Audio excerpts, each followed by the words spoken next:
우리가 오늘 함께 읽은 이 하나님의 말씀, 예수님은 누구신가? 라고 하는 제목으로 하나님의 말씀의 은혜를 나눠보자 합니다. 예수님은 누구신가?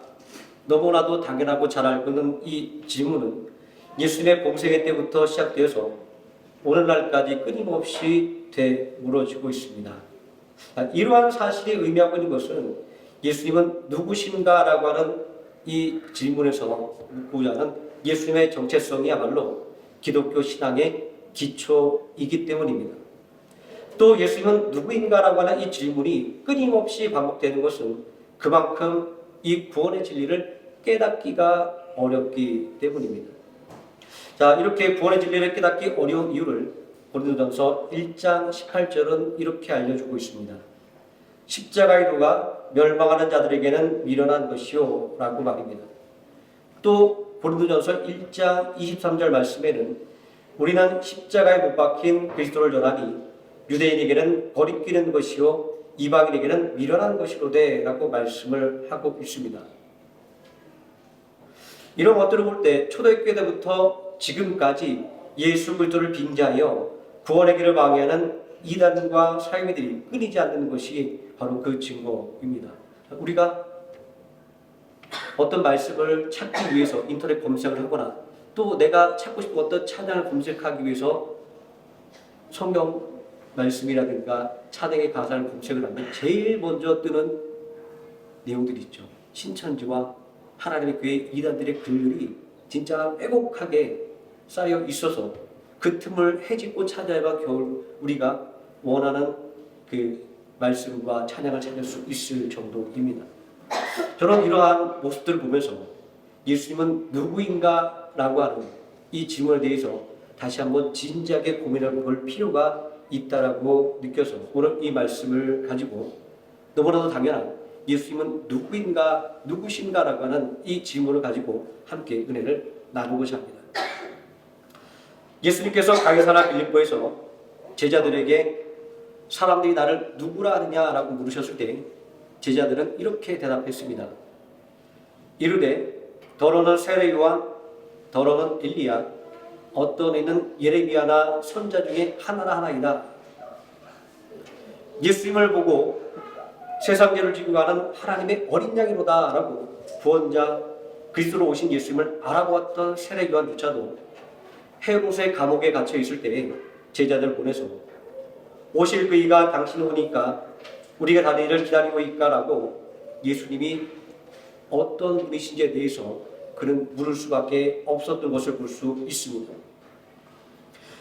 그리스도로 오신 예수님을 직접 보고 그분의 말씀을 듣고 기사와 이적을 체험했음에도 불구하고 여전히 예수님은 누구신가? 라고 하는 이 질문이 그치지 않았다는 것은 그만큼 이 구원의 진리를 깨닫는 것이 쉽지 않았음을 의미합니다.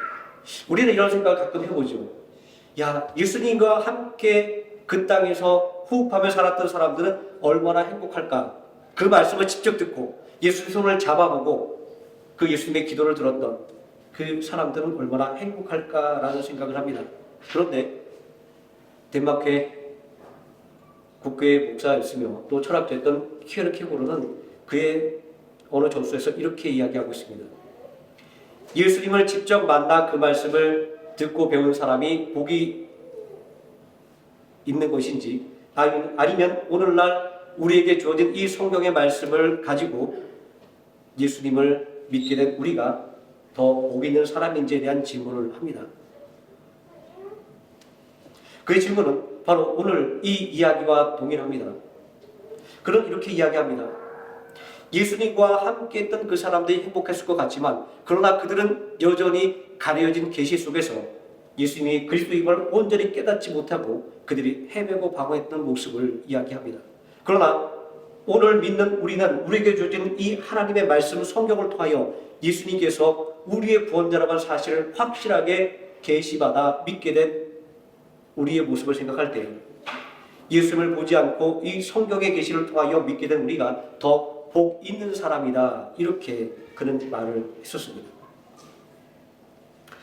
우리는 이 성경의 말씀을 예수 그리스도에 대한 계시라고 정의를 합니다. 이 정의에 따라서 구약 성경은 오실 메시아에 대한 기록이며 신약 성경은 오신 그리스도에 대한 기록이라고 말하기까지 합니다. 구약 성경은 이러한 정의에 걸맞게 예수 그리스도에 대한 무형과 예언으로 가득 차 있습니다. 자, 오늘 우리가 함께 읽은 이 본문의 말씀도 예수 그리스도가 누구이신가를 증거하는 말씀입니다. 자, 그런데 이렇게 성경에 그리스도에 관한 계시와 증거로 가득함에도 불구하고 사람들이 예수님이 그리스도임을 깨닫는데 어려움을 가졌던 이유가 하나 있습니다. 자, 그것은 구약 성경 안에 오실 메시아에 대한 예언과 증거로 가득하지만 그 안에 메시아의 이름이 밝혀져 있지 않다라는 것입니다. 자, 우리는 마태복음을 통해서 예수님의 이름이 자기 백성을 죄에서 구원할 자라고 하는 구원자 그리스도의 정체성을 드러내고 있는 것을 알고 있습니다. 자, 우리는 이 이름을 생각하면서 이렇게 확실하게 예수님이 그리스도 이미 밝혀져 있는데 왜 그 당시 사람들은 예수님을 보고도 예수님이 구원자임을 깨닫지 못했는가라고 답답해합니다. 자, 하지만 이 예수님의 이름은 유대인들에게 아주 흔한 이름이었습니다. 이스라엘 백성들을 이끌고 가나안 땅을 정복했던 여호수아의 이름도 하나님은 나의 구원이라고 하는 뜻으로 예수라고 하는 이름과 깊은 연관성을 가지고 있습니다. 이 구약 성경에 메시아의 이름이 밝혀지지 않은 상황을 생각한다고 한다면 예수님이 구원자 그리스도임을 알 수 있는 방법은 오직 예수님의 가르침을 분석하고 예수님의 행동을 관찰하는 것밖에 없습니다. 자, 예수님께서 하나님 나라의 복음을 선포하시고 기사와 이적을 행하시며 병든 자를 고치시고 귀신들을 쫓아내실 때 유대 백성들은 예수님께서 성경에서 예언하고 있는 그리스도이심을 깨달을 수가 있었기 때문입니다. 수가성 우물가에서 예수를 만나 대화하던 사마리아 여인은 내가 행한 모든 일을 내게 말한 사람을 와서 보라. 이는 그리스도가 아니냐 이렇게 말하지 않았습니까? 또 사마리아 여인의 전도를 통해서 예수님의 말씀을 들은 수가성 사람들은 또 이렇게 고백하고 있습니다. 그 여자에게 말하되 우리가 믿는 것은 내 말로 인함이 아니니 이는 우리가 친히 듣고 그가 참으로 세상의 구주인 줄 알미라. 마지막으로 예수님이 오실 그리스도인지를 물었던 세례 요한에게 예수님은 너희가 가서 듣고 보는 것을 요한에게 알리라 이렇게 대답을 하고 있습니다. 이렇듯이 예수님의 말씀과 행동이 예수님이 그리스도임을 증거하는 가장 강력한 증거였던 것입니다. 그래서 예수님은 누가복음 4장 18절 이하의 말씀에서 주의 성령이 내게 임하셨으니 이는 가난한 자에게 복음을 전하게 하시려고 내게 기름을 부으시고 나를 보내사 포로된 자에게 자유를 눈먼 자에게 다시 보게 함을 전파하며 눌린 자를 자유롭게 하고 주의 은혜의 해를 전파하게 하려 하심이라 하였더라. 이사야서의 말씀을 인용하는 것을 통해서 당신의 사명을 선포하시며 당신이 행하시는 모든 일들이 바로 그리스도 됨의 증거라는 것을 말씀하셨던 것입니다. 이러한 복음의 현실을 생각해 볼 때 예수님이 누구인지를 아는 것은 지식의 영역이 아니라고 하는 것을 알 수 있습니다. 오직 예수님께서 누구이신지를 아는 것은 깨달음의 영역인 지혜에 달려 있음을 우리는 알게 됩니다. 율법 선생이라고 자부하던 제사장, 바리새인, 서기관들이 그들의 해박한 성경 지식에도 불구하고 그리스도로 오신 예수님을 알아보지 못하고 배척하지 않았습니까? 반면 무지한 백성들은 예수님의 가르침의 능력과 기사와 이적을 보고 예수님이 그리스도임을 깨닫고 믿었습니다. 그러하기에 고린도전서 1장 20절 말씀은 오직 부르심을 받은 자들에게는 유대인이나 헬라인이나 그리스도는 하나님의 능력이요 하나님의 지혜니라 이렇게 증거하고 있는 것입니다. 자, 다시 말해서 예수님이 누구이신지를 알 수 있는 것은 하나님이 주시는 지혜에 달려 있다는 것입니다. 하나님의 지혜라고 하는 것은 오직 부르심을 받은 자들에게 임하는 구원의 은혜이기 때문입니다. 지혜는 이러한 사실을 증거하지 않습니까? 오늘 말씀에 이렇게 말하고 있습니다. 누구든지 내게 들으며 날마다 내 문 곁에서 기다리며 문설주 옆에서 기다린 자는 복이 있나니 대저 나를 얻는 자는 생명을 얻고 여호와께 은총을 얻을 것이니라. 그러나 나를 잃는 자는 자기의 영혼을 해하는 자라. 나를 미워하는 자는 사망을 사랑하느니라. 오늘 이 말씀을 가지고 이 말씀에 나오는 지혜를 구원의 은혜라고 말하는 것은 이 지혜라고 하는 것이 전능하신 하나님의 속성이기 때문입니다. 자본에서 의인하여 말하고 있는 것은 분명 이 하나님의 지혜입니다. 특별히 8장에 등장하고 있는 이 지혜는 삼위일체의 성자 하나님이 예수 그리스도를 증거하는 것입니다.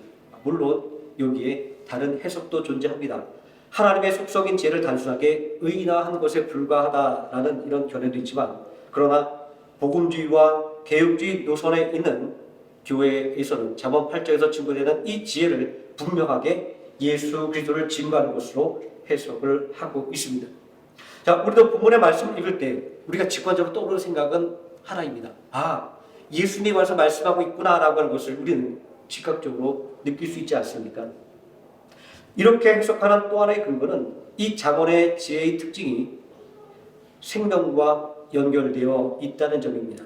자, 지혜를 얻는 자는 생명을 얻고 지혜를 잃는 자는 사망에 이른다라고 35절, 36절 말씀이 분명하게 이야기하고 있지 않습니까? 특히 잠언 7장에 나오고 있는 음료와 지혜의 비교를 통해서 이러한 사실을 우리가 더 쉽게 이해할 수 있도록 우리에게 알려주고 있습니다.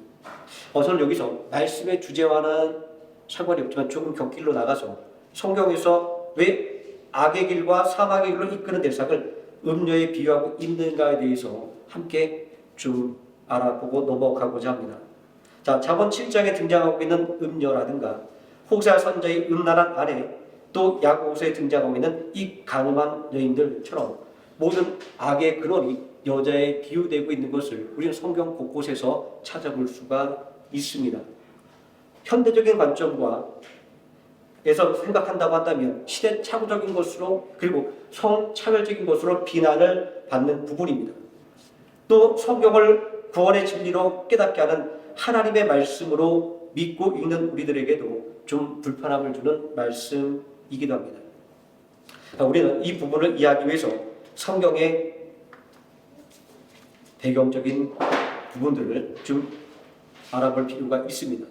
자, 우리가 이 의미를 정확하게 이해하기 위해서 먼저 고려될 것이 있는데, 그것은 바로 히브리어가 갖고 있는 특성입니다. 우리나라 단어는 그냥 명사, 동사 이렇게 되어 있지만 히브리어는 각 단어에 남성이냐 여성이냐 중성이냐는 이 성이 부여가 되어 있습니다. 히브리어뿐만 아니라 그리스어나 라틴어 그리고 독일어에도 보면 그 단어에 남성, 여성 아니면 중성이냐는 이 성이 붙여져 있습니다. 지혜를 의미하는 히브리 단어는 호크마인데 이 단어는 여성 명사입니다. 그래서 이 단어는 잠언에서 빈번하게 여인으로 의인화돼서 사용되고 있습니다. 또 지혜의 반대말인 어리석음도 여성 명사인데 이 단어도 잠언에서 빈번하게 어리석은 여인, 기생, 음녀로 의인화돼서 사용되고 있는 것을 찾아볼 수가 있습니다. 자, 우리가 다음으로 고려해봐야 될 것은 문학적인 구조입니다. 무슨 하나님의 말씀을 읽는데 문학적인 구조냐고 이야기하지만, 하나님의 말씀은 하나님께서 그 당시 선택하셨던 사람의 지식과 그 살던 문화적인 모든 배경들을 다 담고 있다라고 하는 것을 우리가 생각할 때, 우리가 이 말씀을 읽기 위해서는 그의 합당한 방법들을 다 동원해야 된다는 것을 알 수 있습니다. 자, 앞에서 말한 것처럼 이 지혜와 어리석음의 대비를 의인화를 통하여 설명하게 될 때 여성 명사인 지혜와 어리석음이라는 이 단어들은 여성으로 의인화되어서 계속해서 사용되었다라고 하는 것입니다. 자, 이런 배경을 생각한다고 한다면 야고보서의 가늠한 여인들아라고 하는 이 표현은 가늠한 사람들아라는 이런 의미로 쓰여지고 있다라고 하는 것을 우리는 쉽게 이해할 수가 있습니다. 자, 이제 다시 우리는 예수님은 누구신가라는 질문으로 돌아가 보겠습니다. 자, 우리가 함께 읽었던 이 본문의 말씀은 태초 이전부터 존재하는 지혜를 통해서 영원부터 계시는 예수 그리스도를 증거하고 있습니다.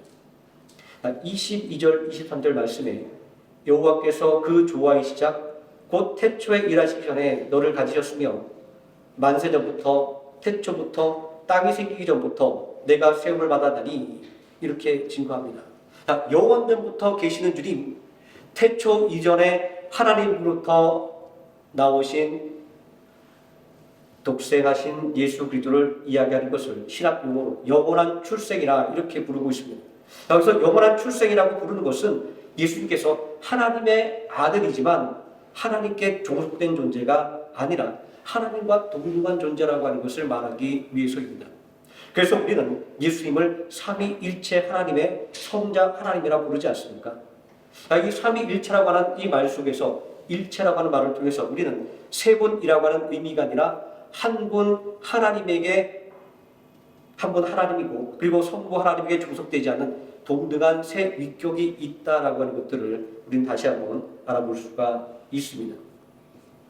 또 본문의 말씀은 만물의 창조주 곁에서 만물의 창조자가 된 지혜를 통해서 창조자인 예수 그리스도를 증거하고 있습니다.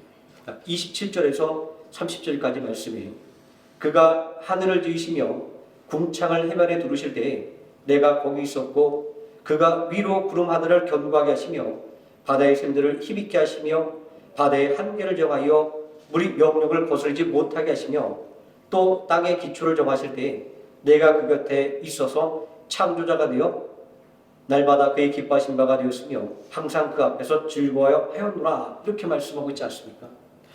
요한복음 1장 1절에서 3절의 말씀도 예수님이 창조자 되셨음을 우리에게 증거하고 있습니다. 태초에 말씀이 계시니라 이 말씀이 하나님과 함께 계셨으니 이 말씀은 곧 하나님이시라. 그가 태초에 하나님과 함께 계셨고 만물이 그로 말미암아 지은 바 되었으니 지은 것이 하나도 그가 없이는 된 것이 없느니라. 예수님께서 어떤 분인지에 대해서 분명하게 이야기하고 있습니다. 자, 그리고 또 본문의 말씀은 생명의 길로 인도하는 지혜를 통해서 구원진 예수 그리스도를 증거하고 있습니다. 자, 35절 36절 말씀에 대저 나를 얻는 자는 생명을 얻고 여호와께 은총을 얻을 것임이라. 그러나 나를 잃는 자는 자기의 영혼을 해하는 자나 나를 미워하는 자는 사망을 사랑하느니라. 우리가 예수 그리스도를 온전히 믿을 때 우리가 생명의 구원에 이르고 우리가 예수 그리스도를 거부할 때 우리는 사망에 이를 수밖에 없다라고 하는 구원의 진리를 오늘 말씀은 우리에게 이야기하고 있습니다. 자, 그러므로 사도행전 2장 21절의 말씀은 누구든지 예수의 이름을 부르는 자는 구원을 받는다고 선포하는 것이며 또 사도행전 4장 12절 말씀은 예수 이름 외에는 다른 이로서는 구원을 받을 수 없나니 천하 사람 중에 구원을 받을 만한 다른 이름을 우리에게 주신 일이 없었습니다. 이렇게 증거하고 있습니다.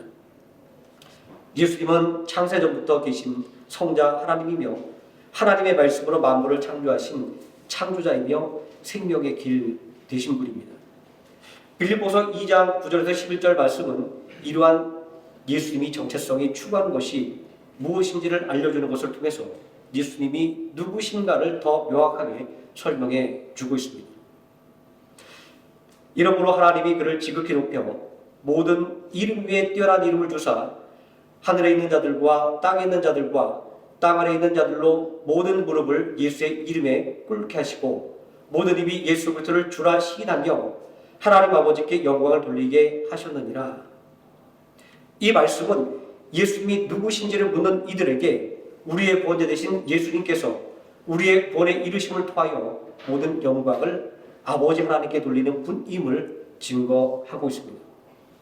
예수님은 삼위일체 성자 하나님에도 불구하고 아버지 하나님과 동등됨을 취하지 아니하고 오직 하나님의 영광만을 위해서 자신을 한없이 낮추시는 겸손의 본을 보여주셨습니다.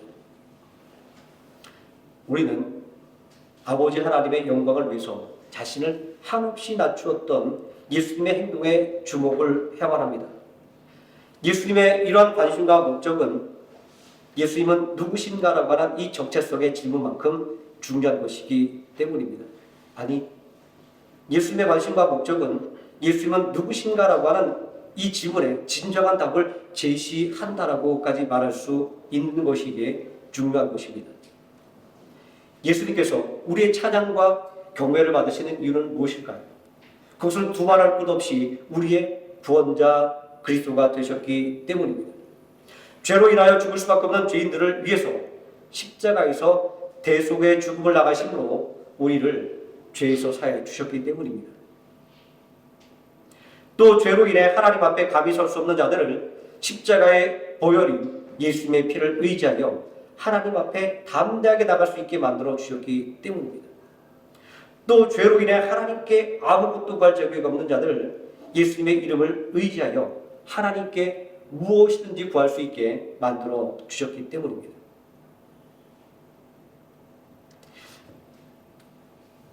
이러한 위대한 구원의 능력에도 불구하고 창세전부터 계시고 창조자와 구원자 되신 예수님의 관심과 목적이 오직 하나님의 영광에 있다라고 하는 사실은 예수님은 누구신가라고 하는 이 질문에 예수님은 아버지 하나님의 영광을 위하여 일하시는 분이라고 우리는 대답할 수밖에 없게 됩니다. 자, 앞에서 살펴보았듯이 예수님께서 활짝 열어놓은 길은 모두가 전능하신 아버지 하나님께로 나아가는 길입니다.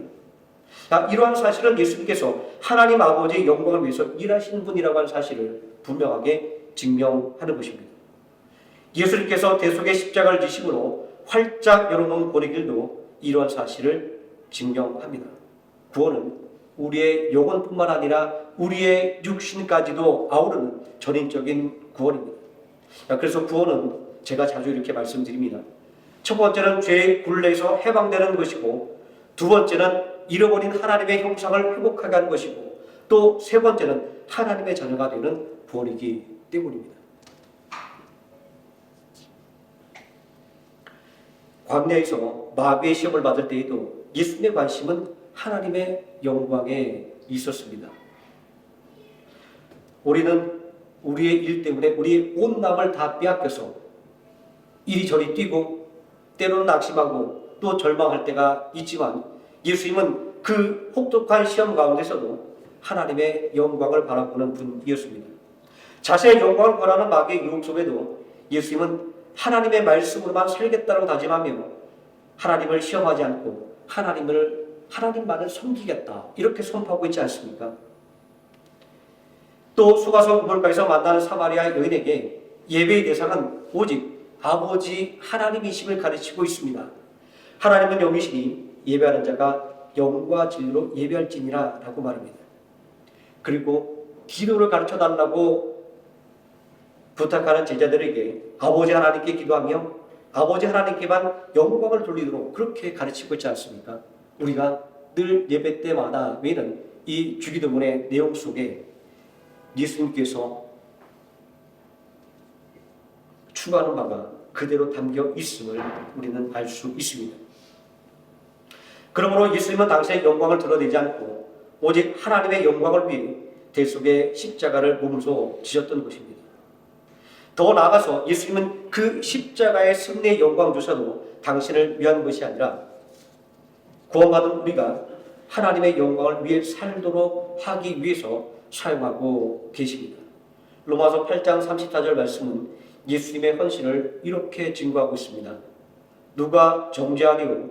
죽으실 뿐 아니라 다시 살아나신 이는 그리스도 예수시니 그는 하나님 우편에 계신 자요 우리를 위하여 간구하는 자시니라. 예수님께서는 우리를 그냥 버려두지 아니하시고 우리가 하나님의 뜻대로 온전히 살아갈 수 있도록 하나님만 바라보는 믿음을 잃지 않도록 하나님 보좌 우편에서 우리를 위하여 친히 간구하신다라는 것입니다.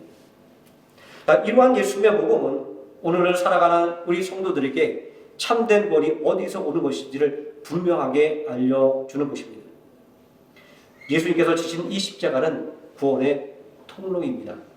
예수님의 이름은 구원의 보증입니다. 예수님의 모든 사역은 오로지 죄인이었던 우리를 하나님의 구원에 참여하게 만들고 하나님의 구원의 은혜를 누리게 만드는 통로였습니다. 요한복음 14장 6절 말씀에 예수께서 이르시되 내가 곧 길이요 진리요 생명이니 나로 말미암지 않고는 아버지께로 올 자가 없느니라. 이 말씀을 통해서 예수님은 분명하게 자신이 하나님께로 나아가는 통로임을 밝히고 있지 않습니까? 예수님께서는 그 모든 구원의 영광을 자신에게 돌리고 있지 않습니다. 그 구원의 복을 자신에게 돌리지 않고 오직 구원을 베풀어 주시는 하나님, 그리고 그 구원의 뜻을 펼치도록 당신에게 명령하셨던 그 하나님에게 돌리고 있음을 우리는 볼 수 있습니다. 빌립보서 2장 5절 이하의 말씀은 이러한 예수님의 마음을 우리에게 잘 알려주고 있습니다. 그는 근본 하나님의 본뜻이나 하나님과 동등됨을 취할 것으로 여기지 아니하시고 오히려 자기를 비워 종의 형체를 가지사 사람들과 같이 되셨고 사람의 모양으로 나타나사 자기를 낮추시고 죽기까지 복종하셨으니 곧 십자가의 죽으심이라. 이러한 사실을 우리에게 증거하고 있습니다. 자, 그러므로 예수님은 누구신가라고 하는 이 질문에 대한 최종적인 대답은 예수님은 아버지 하나님의 뜻에 순종하는 분이라는 것입니다. 예수님은 삼위일체 성자 하나님이었지만 하나님의 본계획을 성취하기 위해서 아들로서 아버지의 뜻에 끝까지 죽기까지 순종했기 때문입니다. 예수 그리스도의 위대함은 하나님의 뜻에 대한 이 순종에서 나오는 것입니다. 낙심한 자를 위로하고 죄에 빠진 자를 구원하는 능력은 바로 하나님의 뜻에 순종을 통하여 나왔다라는 말씀인 것입니다. 이러한 예수님의 정체성은 오늘날 한없이 높아지기를 원하는 사람들에게, 또 내 마음대로 살기를 고집하는 사람들에게 경종을 울리는 것입니다. 성자 하나님이면서도 아버지 하나님과 동등됨을 취할 것으로 여기지 아니하시고 아버지 하나님의 뜻에 순종하신 예수님의 모습은 오늘날 예수 그리스도의 이름을 빙자하여 하나님의 영광의 자리에 앉으려고 하는 모든 시도의 정체는 다 거짓이며 적그리스도라고 하는 것을 밝혀주는 것이기 때문입니다. 그러므로 우리는 오늘 스스로 높이려고 하지 말고 하나님의 독생자 예수 그리스도의 겸손과 순종의 모범을 따라가야 하는 것입니다. 하나님의 독생하신 아들도 하나님의 뜻에 순종했는데 죄인인 우리가 어떠한 삶을 살아야 할 것인가 라는 것은 더 말할 것도 없기 때문입니다. 그러므로 죄로 인해 하나님 앞에 감히 설 수 없었던 우리는 예수님의 모범을 따라 예수님의 부르심에 순종하여 하나님 앞으로 나아가면 합니다. 예수님의 십자가의 보혈의 공로를 의지하여 하나님 앞으로 나아가야만 하는 것입니다. 세상의 정욕과 이 생의 자랑과 안목의 정욕에 사로잡혀 하나님의 자리에 오르려고 하지 말고 오직 하나님의 뜻에 순종하여 구원의 길을 활짝 열어놓으신 예수 그리스도의 보혈의 공로를 의지하여 전능하신 하나님 앞으로 담대히 나아가며 또 우리를 구원하신 예수 그리스도의 이름을 의지하여 하나님께 간구하는 하루의 생을 함께 성된 되시기를 예수님의 이름으로 축원드립니다. 기도하시겠습니다. 전능하신 아버지 하나님, 오늘 우리에게 주신 말씀을 통하여 예수님은 누구신가? 라는 주제로 하나님의 말씀의 은혜를 나누었습니다. 예수님은 살아계신 하나님의 독생하신 아들이며 삼위일체 하나님의 성자 하나님이며 우리의 창조자가 되시고 우리의 구원자가 되시는 참 하나님이심을 오늘 말씀 통하여 깨닫습니다. 오늘 우리들 가운데 예수 그리스도의 이름을 빙자하여 우리를 미혹해 하는 수많은 악한 영들이 있습니다. 아버지 하나님, 오늘 이 말씀에 계시된 것처럼 우리 예수님이 하나님의 아들이신 것과 우리의 창조자이며 우리의 구원자이심을 온전히 우리가 배우고 우리의 마음판에 새겨서 온전히 예수 그리스도의 이름을 빙자하여 우리를 구원하기 위해서 이탈시키려고 하는 모든 악한 세력을 싸워 물리치고 승리하는 참된 신앙의 성도들 될 수 있도록 하나님 지혜와 명철을 더욱더 부어주시기를 원합니다. 더욱더 하나님의 말씀을 사모하여 읽고 묵상하며 마음판에 새김으로 말미암아 온전히 예수님처럼 하나님의 말씀에 순종하는 하나님의 사랑받는 아들과 딸이 될 수 있도록 또 우리에게 은혜를 더하여 주시옵소서. 예수님의 이름으로 기도드립니다. 아멘.